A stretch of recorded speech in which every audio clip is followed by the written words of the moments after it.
You know, that chapter, that is also part of the Ambedkar Museum chapter. So I'll just move on to this. I mean, one of the interesting things about the Ambedkar Museum chapter was that there was a blue plaque installed by the Ambedkarites.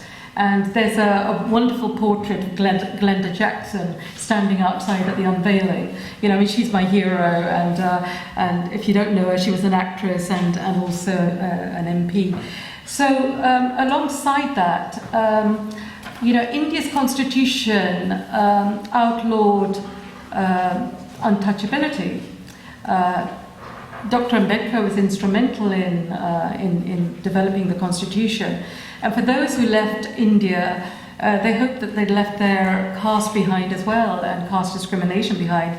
But actually they didn't. And they found that actually people, as they settled, wanted to find out what people's castes were, and they ended up, and some started experiencing caste discrimination. So we have chapter 8 in the book that I drafted, and it discusses the remarkable people and organisations involved in the campaign here in the UK to outlaw caste discrimination, and what we faced in 2010 and 2013 by way of opposition from a very, very strong Hindu lobby is what the people in California have now experienced as well, with Governor Gavin Newsom, who's vetoed a very, very pro-equality bill to outlaw caste discrimination there. And so we're waiting for the law to be implemented here in the UK. There is a law ready and waiting. We're not giving up, and because, you know, if people are oppressed and discriminated against, they're going to resist or require legal safeguards to protect them. And dehumanization of Dalits continue in India, and indeed of minorities. And in the West and elsewhere in the diaspora, and countless live under oppression. Dalits' lives matter. So our campaign to outlaw caste discrimination will continue. And I was asked by Sasha, I hope he's here, who's helping us do some work with the unions here in the UK. And we've got a hybrid meeting coming up on the 25th of this month, where we're going to be briefing unions on why caste discrimination should matter to them. So I will end on that note. I hope I haven't overrun, and I hope that the book inspires you to learn more about Dr. Ambedkar's time in London and the movement he inspired in the UK and beyond. Thank you.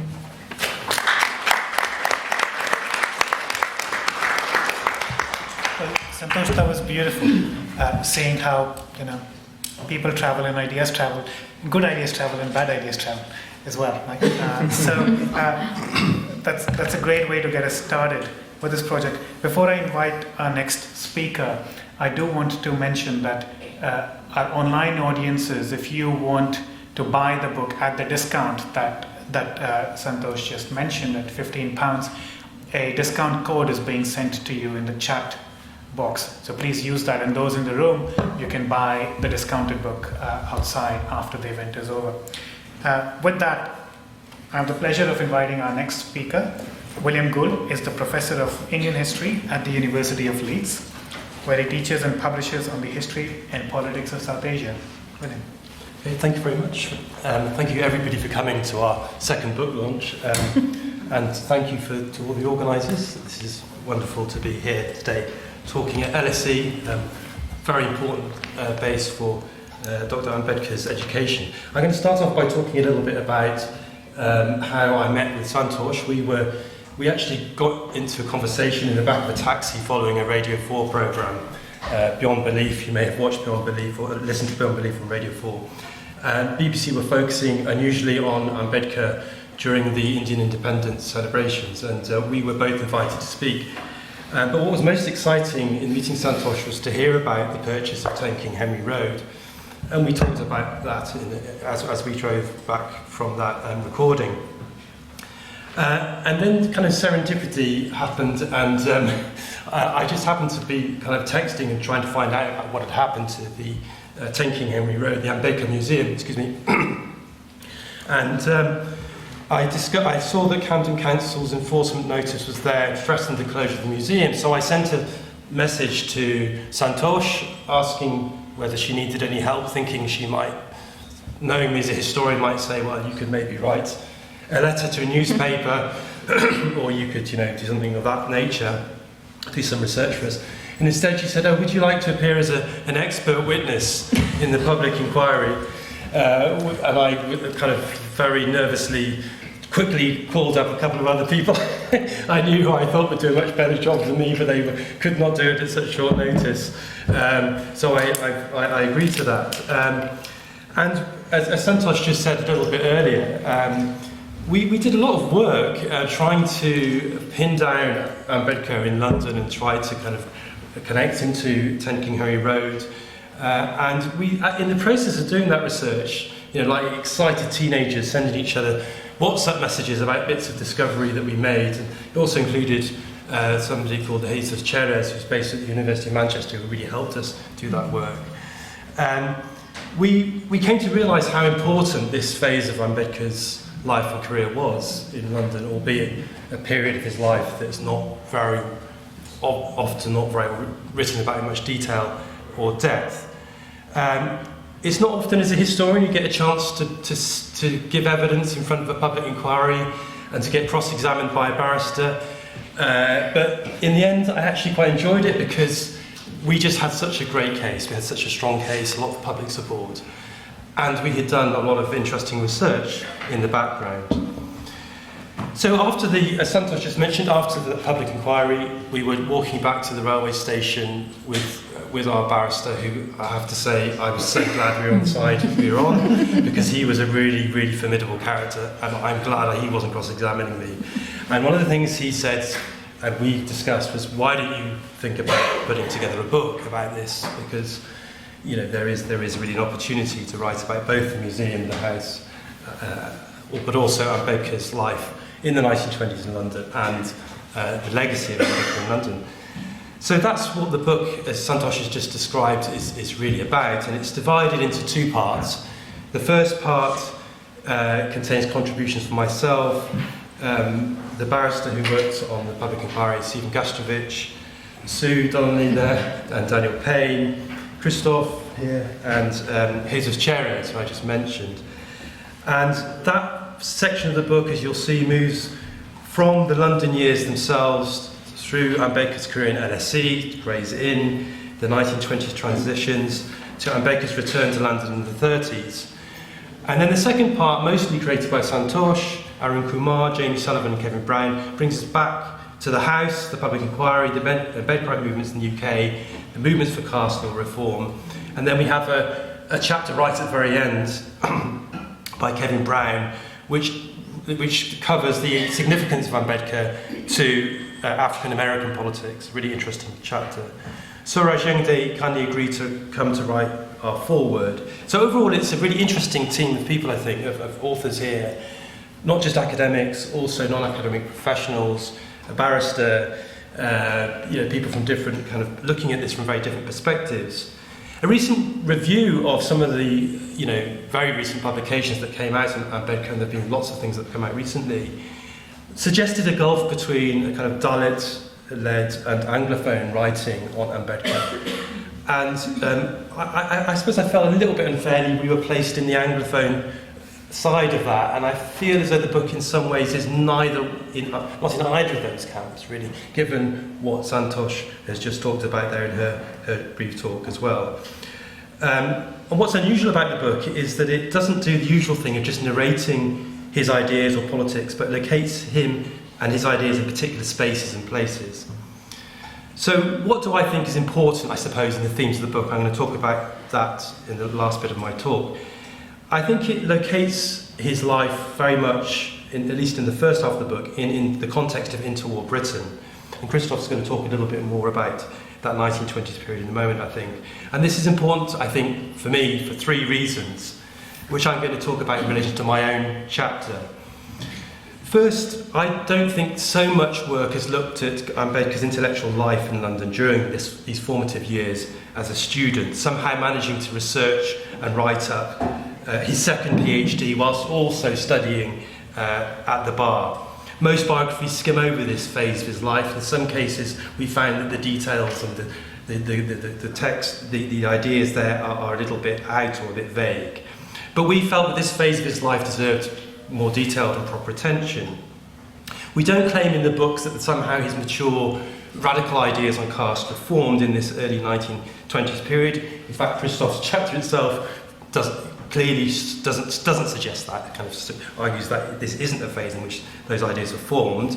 But what we do argue is that the early 1920s is very important in other ways in forming his ideas. London was also not necessarily or uniformly beneficial to his career, as some of the chapters in the book show, particularly Hayes Cherry's chapter and Kevin Brown's chapter. Sometimes Ambedkar's association with London led to misunderstandings, misrepresentations of his politics perhaps. And particularly that was the case, I think, in the early 1930s around roundtable conferences. So we have an interesting critical discussion of that phase of his life as well. Ambedkar's early 1920s work in London has rightly been associated with Ambedkar the economist. And I think partly because of that's partly why this phase of his life has been bracketed off or separated off from his later intellectual and political career, because as I was talking about with Daniel earlier this evening, some of his economic work is both quite difficult to read and get your way through, but also some people I think feel it's separated off from his broader, more radical political ideas. But what I would argue is that actually those two PhDs that he wrote, the evolution of provincial finance and the second one in London, the problem of the rupee, underpin in important ways his ideas about the nature of colonial governance, the financial structures of political authority in India, and most crucially the effects of those things on social inequality, which underpin a lot of his other broader ideas that he went on to develop through the 1930s, 40s and 50s, and you could say underpin some of his later political activism. So, for example, the evolution of provincial finance, the problem of the rupee, the evolution of provincial finance talks about the inherent contradictions in the interwar colonial system, the post-diarchy setup of colonial governance, and its larger implications for labour. The problem of the rupee, which is mostly about currency, there is also some really interesting material on the effects of the rapid devaluation of the rupee, for example, and its effects on, particularly on Indian labour, and on the problems of inflation for labourers. The idea of a trade bounty that maybe was, in the interests of particular Congress elites at that time in the 1920s, not necessarily being in the interests of Indian labourers. Both studies are really deeply researched historical texts too. One of the reasons I think we couldn't pin him down easily in London, in 10 King Henry Road, the house, was because I think you only have to look at these texts to realise that Ambedkar was spending a lot of his time, as we all know, as academics, one has to do, really beavering away, doing his research. He spent a lot of time looking at East India Company records. And if you look at these texts, I think they're sort of one of the clearest examples of the time of the structural dysfunction of the colonial system that you'll find, are really deeply researched as well.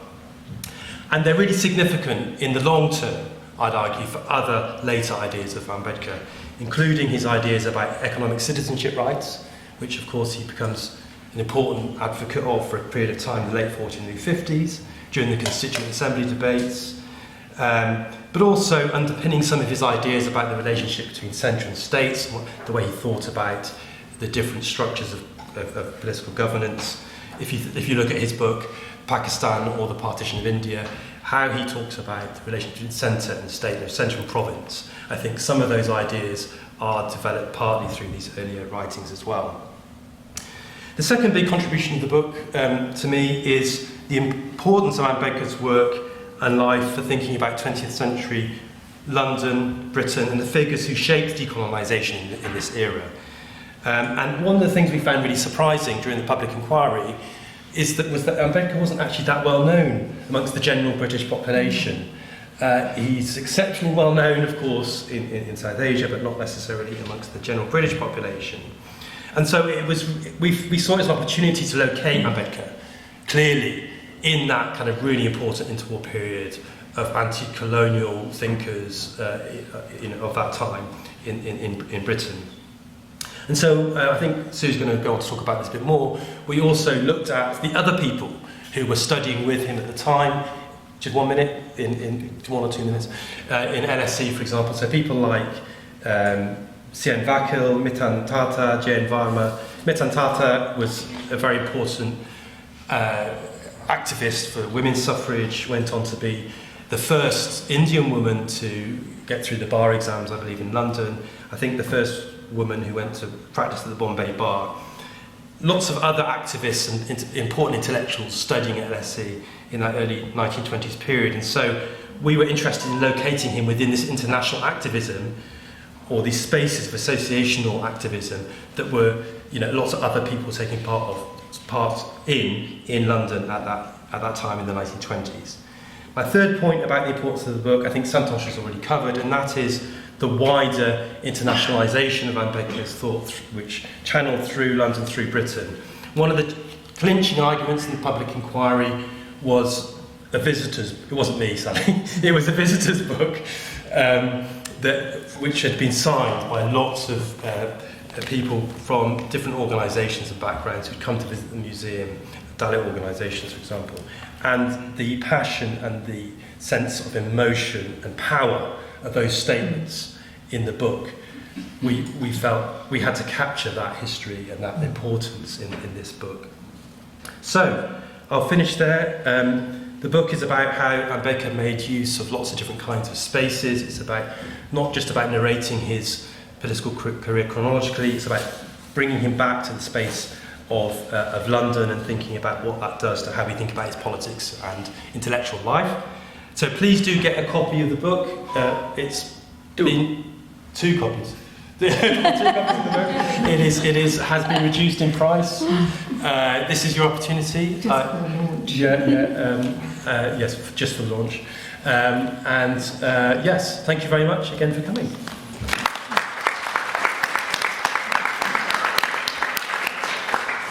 Thank you very much, William. I think just the lawyer in me is fascinated by how deeply he understood colonialism in his economic history, and especially the discourses arising today about decolonization in Dr. Ambedkar's work.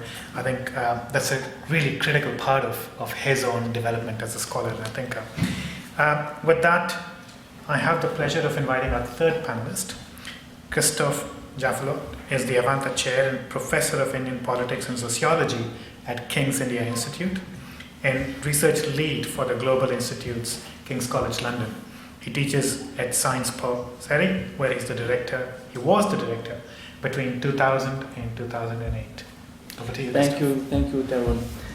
Well, this book was initiated by Santosh and William, but I was very happy to be associated with it because it allowed me to revisit a book I had written 20 years before and published with the same publisher, Hearst, and Michael was already at that time in the early 2000s in charge of it. And at that time, and incidentally this book, and it refers to the controversy William was alluded to, is now available in Tamil, Hindi, Marathi, Gujarati, Malayalam. It means that even Westerners can write things that you can read in vernacular languages. This is the end of the parenthesis. This book was, for me, an eye-opener regarding this key decade that are the 20s for Ambedkar. So to revisit this moment by looking at what Ambedkar learned in UK, in London, and how being back in India, he implemented what he had somewhat absorbed in the West was very important. So that's what I did in this chapter, and I will summarize briefly this chapter, and I'll do it as quickly as I can, by focusing on 2 dimensions. One, there is a transition so far as his political agenda is concerned. To put it in a nutshell, from reserved seats to separate electorate. This is the trajectory, an important one. But more importantly still, for me, is the way he moved away from the legacy of Sanskritization and mobilized all his energy in fighting caste after learning what caste was. And you know that I have argued against many Indian social scientists that he is a social scientist and that we need to take him seriously as a sociologist, as an anthropologist, in spite of the denial of many Indian anthropologists and many social scientists. Well, from reservations to separate electorate, 2 dates, and we will cover them quickly, this period quickly. 1919, 1931. 1919 is consulted by the Southborough Committee, at a very young age, because he is the brain, is the intellectual representing the Dalits. He's not using that term yet, but we can. And in his testimony, because he has just published an article, very famous article on the caste system, he is in a position to say, well, there are 2 categories in the Indian society, the touchables and the untouchables. And if we want the untouchables to have a say in politics, we have to do a reform that would either, I quote, reserve seats to them or grant them communal electorates. At that time, he has not chosen. He says both things are possible, reservations or separate electorate. Then there is the Simon Commission, 10 years later, because every 10 years the British revisit the constitutional arrangement. And then he is for quotas, reservations. Interestingly, I don't give the details, that would take us too far. This is in the book, and you can look at the analysis there. Then he is invited to the Roundtable Conference in London, back to London, and in the second Roundtable Conference, after, of course, interacting also with other minorities, because he looks at untouchables as a minority, of course, he is in favor of separate electorate, and that will be the line he will retain, he will keep till 1940s, late 1940s, and I have no time to enter into this last bit, but if you're interested on why has Ambedkar given up the separate electorate plan in the Constituent Assembly debates, you need to look at the speeches he made at that time. But till then, he was for separate electorate,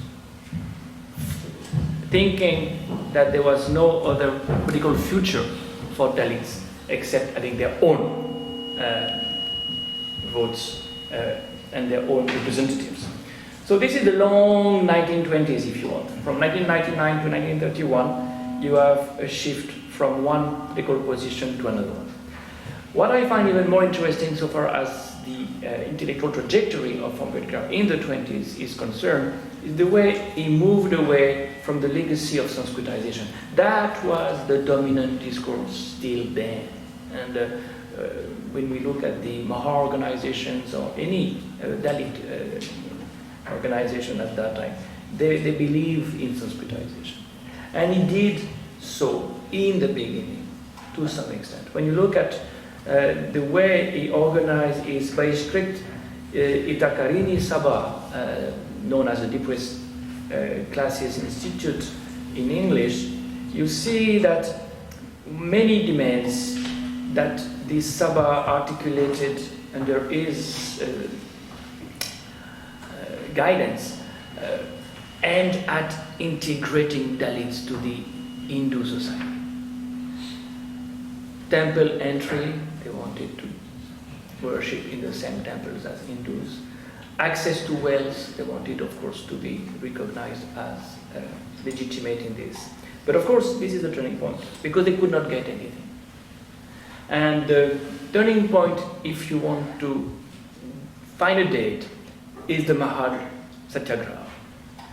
1927, Ambedkar tries to get the right to have access to water, and in the first moment, the first episode, he makes a speech that is in tune with the principles of Sanskritization. I quote, "No lasting progress can be achieved unless we put ourselves through a threefold process of purification. We must improve the general tone of our demeanor, retone our pronunciations, and revitalize our thoughts. I therefore ask you now to take a vow from this moment to renounce eating carrion," and he goes on and on. Purification, Sanskritization. Then he takes a procession to the Chola tank and drank, the same way Gandhi took some salt in his hand in another satyagraha many years before. He took some water in his hand, and there are so many images, photographs showing him taking water from that tank. And that is a casus belli. The upper caste react very violently, physically violently, symbolically violently as well, because they purify the place. And that's something that makes Ambedkar, there are many other reasons for changing his perspective, but that is certainly a kind of turning point. The same moment happened in many other lives. When Gandhi is thrown away from his train in South Africa, a change occurs. Well, probably this is something we can compare to what happened to Ambedkar at that time. So there is another satyagraha on the 25th of December 27, and that's a different story, a different speech, where he says, and I quote, "We are not going to the lake, merely to drink its water. We are going to the lake to assert that we are two human beings. If we seek for another meeting in the past to equal this," and that's where the London legacy comes in, "we shall have to go to the history of France on the continent of Europe. 138 years ago, on 24 January 1789, King Louis XVI had convened by royal command an assembly of deputies to represent the people of the kingdom. If European nations enjoy peace and prosperity today, it is for one reason: the revolutionary French National Assembly convened in 1789 set new principles for the organization of society before the disorganized and decadent French nation of its time. It is the same principle that we have to follow. We need to pull away the nails which hold the framework of caste bound Hindu society together, such as that of the prohibition of intermarriage, down to the prohibition of social intercourse, so that Hindu society becomes all of one caste.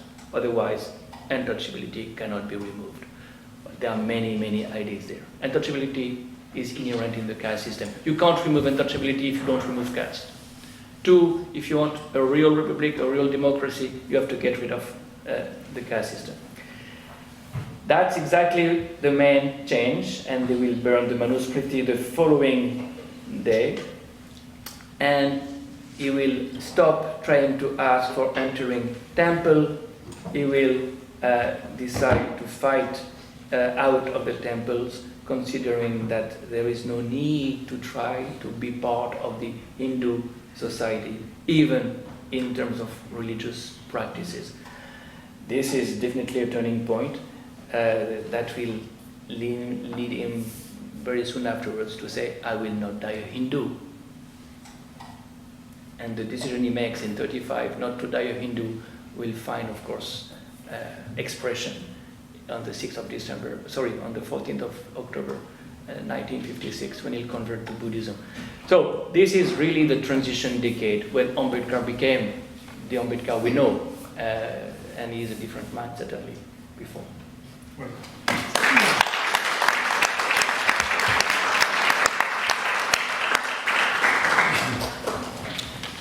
Christoph, thank you so much for showing us how critical his time in London was to the development of his ideas. Last,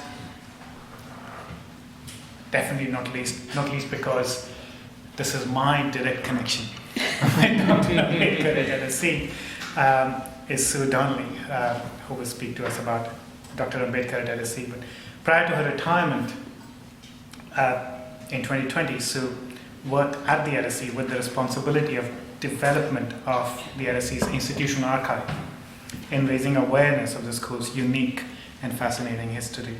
She studied history at Durham University and trained as an archivist in Aberystwyth University. She began her archive career at the University of Southampton from 1998 to 2013 and was head of archives and special collections at LSE, and she'll tell us about her chapter in this book. Thank you, sir. Well, as we're here at LSE, I'm going to fix us quite firmly in what was the world Ambedkar experienced when he was here at LSE. I do wonder what Dr. Ambedkar would think of us all gathered here to think about his time in London. In his day, the building we're in now was brand new. It had opened in 1915, but wasn't part of LSE. It was actually occupied by British civil servants. Some things would have been recognisable. The old building was opened during his time, providing LSE with its first proper lecture theatre, which is still in use today as the Old Theatre. But some things would be very different, like the number of students and the range of subjects studied. He came to LSE between 1916 and 1923, and the LSE he found was small, it was specialist, and it was young. Founded in 1895 by like-minded members of the Fabian Society, by 1900 it was part of the University of London, and as today, it was international in its student body and had a strong, and for the time, unique focus on research. So the outlines of Ambedkar's LSE career are that in 1916 he arrives from New York and he registers for a Master's in Economics, having already studied for a Master's and worked on a PhD in New York. Alongside his research, which William talked about, he also registered for 4 taught courses during his first year: the history of political ideas, geography, social evolution, and social theory.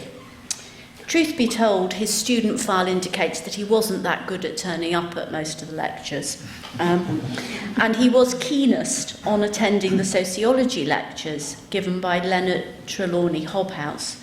Hobhouse was the first professor of sociology in Britain when he was appointed to the newly created Martin White's chair in sociology at London University in 1907.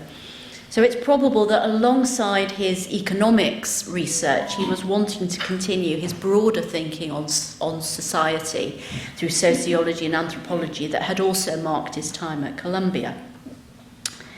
In 1917, he was recalled to India on the removal of his scholarship from the Maharaja of Baroda, and he served as military secretary in Baroda during the First World War. But then from 1917 to 1919, he was Professor of Commerce and Economics at Sydenham College, which was then part of what was known as Bombay University. And he would have renewed some contact with LSE at that time through its principal, Percy Anstey, and his wife Vera, who were both LSE graduates. Interestingly, Vera had got a first, but it's Percy who's the principal, so it's about... Vera Anstey, now a widow, returns to England in 1920 following the death of her husband, and actually was appointed as an economic historian here at LSE and maintained a lifelong interest in the economy of India and made the support of Indian students at the school one of her great concerns. In 1920, Ambedkar returns to LSE and re-registers to complete his Master's. This time he's partly self-funded and partly supported by the Maharaja of Kolhapur, who shared Ambedkar's opposition to the caste system. And he would work towards the completion of his thesis, The Evolution of Provincial Finance in British India. In 1921, he's awarded his MSc alongside 7 other students, including C.N. Vakil, who would later be Professor of Economics again at Bombay, And almost straight away, he begins work on a thesis, not for a PhD, but for a DSc. Choice of degree probably affected by the fact that he had already basically completed his PhD from Columbia University, although it wasn't awarded until 1927. The thesis, The Problem of the Rupee, was submitted in October 1922, examined in March 1923. At that first examination, the award of the degree was not recommended, but a candidate was allowed to revise and resubmit, which Ambedkar did in August 1923. And the DSc was conferred on Dr. Ambedkar in November 1923. There are claims that the thesis was initially rejected because it contained anti-British or anti-imperial content, but I'm afraid neither the student file nor any of the later correspondence can either confirm or deny that claim. So what can we say about Ambedkar's experience as a student? Well, the information we have about Ambedkar's student years all come from what's known as his student file, and that is a purely administrative record, and it provides no information about his personal experience of studying at LSE, or the process whereby he selected his thesis topic, or how he undertook his research. Sadly, unlike other files we have for other students, it doesn't contain any correspondence with his supervisor, Edwin Canon, who was the professor of political economy. So there's not that much really concrete evidence about some of the why and the how. And one question is, why did he decide to study at LSE? But we can guess that he was perhaps drawn by the focus on economics and social issues, the school's reputation for encouraging research, which was by no means universal in universities at the time, and also perhaps its openness to students from India. But the question clearly bemused Professor Herbert Foxwell of London University, who did some teaching at LSE, when he received a letter of introduction for Dr. Ambedkar from Professor Edwin Seligman of Columbia University.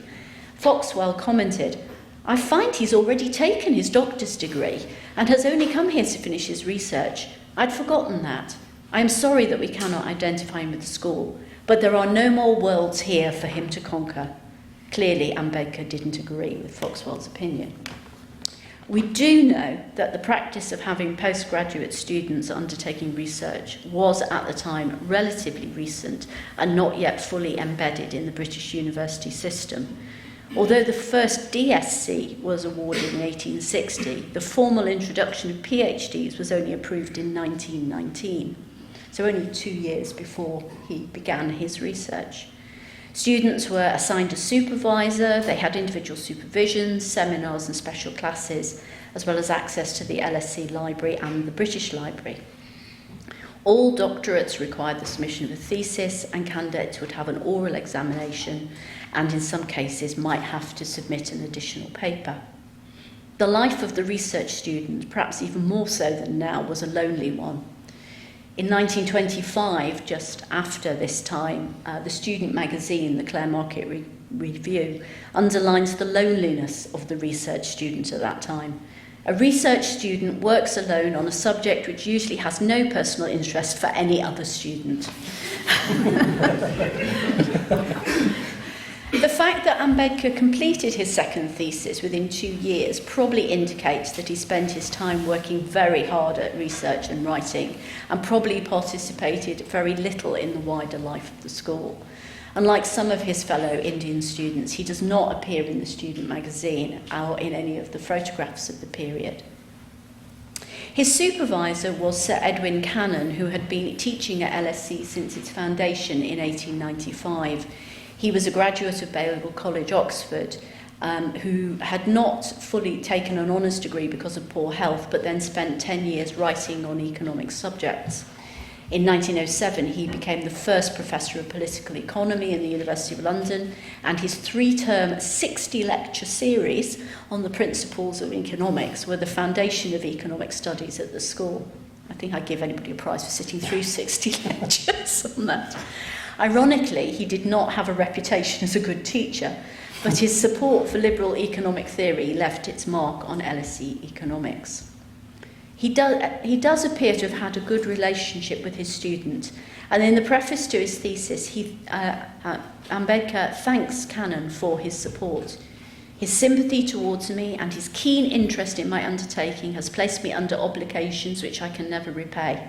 I feel happy to be able to say that this work has undergone close supervision at his hands, and although he is in no way responsible for the views I have expressed, I can say that his severe examination of my theoretical discussions have saved me from many an error. Ambedkar had clearly been noted as an exceptional student by Canon, and in 1930, when he was attending the Roundtable Conference on Indian constitutional reforms, Canon wrote to the then director, William Beveridge, suggesting that he arrange a meeting. The school might offer Ambedkar some politeness while he is here. I always said he was by far the ablest Indian we ever had in my time, and lately when I read in the papers that the Brahmins were hoping to persuade, or that Gandhi was, I forget which, Dr. Ambedkar to modify his demands, I chuckled, remembering the obstinacy with which he used to hold out, even when wrong. Beveridge replied that the school had in fact already made contact and had had a meeting with Dr. Ambedkar. We also know that the environment in which he was studying was very international. The very first LSE prospectus in 1895 outlined the school's ambition to be a centre of international research, saying that with this object in view, the school will provide scientific training in methods of investigation and research and will afford facilities to British and foreign students to undertake special studies of industrial life and original work in economics and political science. Indian students were not rare at LSE. Between 1895 and 1932, 130 students from the Indian subcontinent completed degrees or certificated courses. And in fact, in 1912, the LSE Students' Union actually elected its first Indian chairman, what we'd now call the president of the Students' Union, Nandlal Manaklal Mazumdar, who was studying for a BSc in economics. And when the foundation stone of the old building was laid by George V in 1920, one of the students chosen to make a presentation was Mitten Tata, who's been previously mentioned, who'd come to England to present a petition supporting women's suffrage in India, and who was studying for an MSc in economics as well as training for the bar. Where his experience may have been different was his not coming from among a wealthier and more cosmopolitan Hindu background, which were perhaps more likely to have travelled for education. Between 1916 and 1923, when Ambedkar was studying, 44 Indian students completed degrees, with 15 studying for postgraduate degrees. Like Ambedkar, many of the students had previously studied at Indian universities, but only 2 other than him had studied outside India. Hans Raj Soni, who had completed his first degree at the University of Edinburgh, and Nanak Batukram Mehta, who had studied at Harvard. Most of the theories, like Ambedkar's, were broadly economic in their focus: banking in India, Indian railways, industrial conditions. In the same year that Ambedkar received his DSc, there were 4 PhDs awarded to 4 PhDs were awarded to foreign students, LSE students. 3 of these were Indian. Santibhushan Datta, who later became an advocate in the Calcutta High Court, Parashottama Padmanabha, whose work on industrial conditions in modern India led to him working for the League of Nations in Geneva and the International Labour Organization, and Naginjan Shah, who applied to join the education service but sadly died fairly young. And indeed, the 4th recipient was a Japanese student, which again undertakes the breadth of students. There was one other DSc awarded alongside Ambedkar's, and that was to Herman Feiner, who had been born in Romania, although he'd come to England as a child. And he completed all his degrees at LSE and was a lecturer at the school until 1942, when he moved to the University of Chicago. It's clear that Dr. Ambedkar was an exceptional student. That's really apparent from the number of degrees he obtained and the speed and focus with which he researched and wrote, and also the mark on which he left on his supervisor. But I think many of his experiences as a student in London would have been shared with other Indian and overseas students here. He was neither the first nor the last Indian student to study at LSE, but he was certainly amongst one of the greatest.